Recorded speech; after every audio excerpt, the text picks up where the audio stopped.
smoke! The 7-stop Formula Drift Pro Championship barrels into stop 1 in Long Beach, California. High-performance cars and highly skilled drivers are on track, with 2 former champions and a trunk load of the world's finest drifters. They're all kitted and committed to win the Castrol Syntec Power Cup. Only on Formula Drift.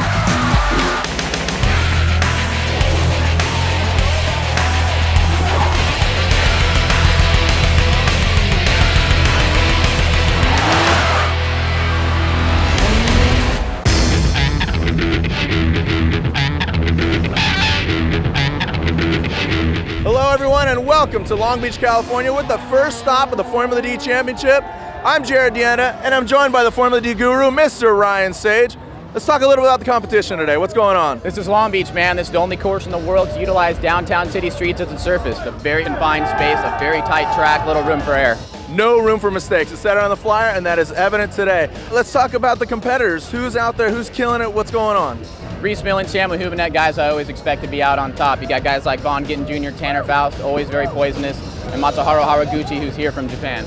Definitely Matsuharu Haraguchi killing it all the time. But you talk about usual suspects, RHYS MILLEN, he's always in the top 16. Maylene Ramey's with him right now. Maylene, what do you got?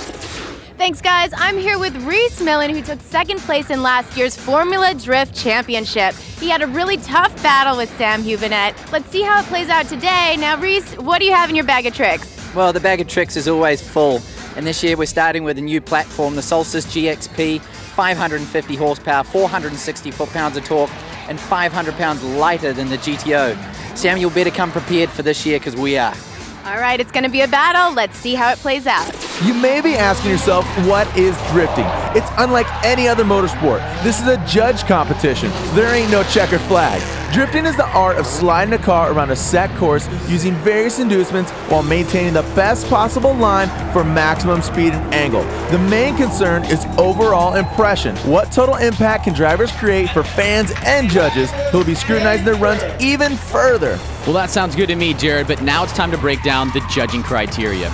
There's 4 specific things the judges are looking for: speed, angle, line, and overall impact.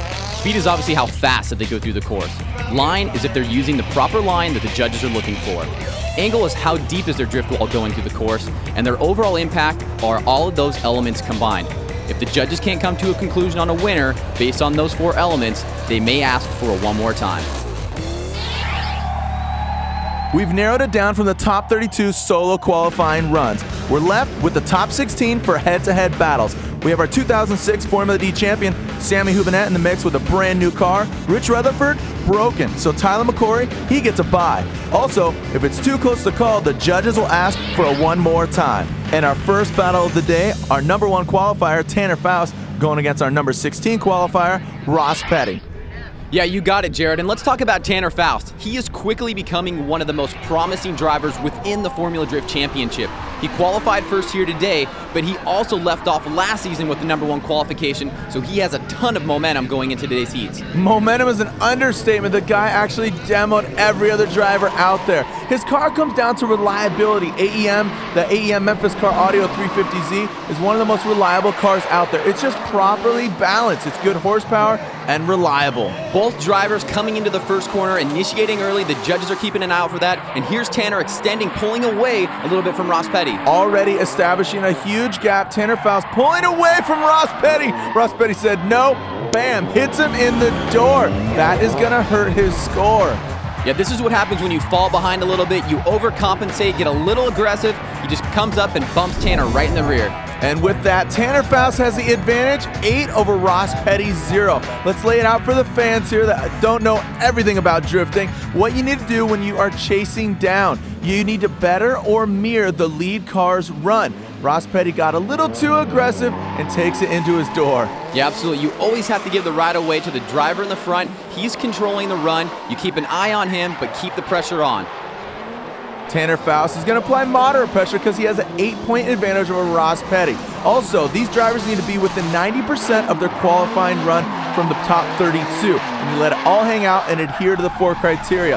Ross Petty, Tanner Foust doing that, but I think it's a little too late for Ross Petty. Ross able to get through the run without a spin, but it looks like Tanner Foust with that 8-point lead is going to be hard to bring that down.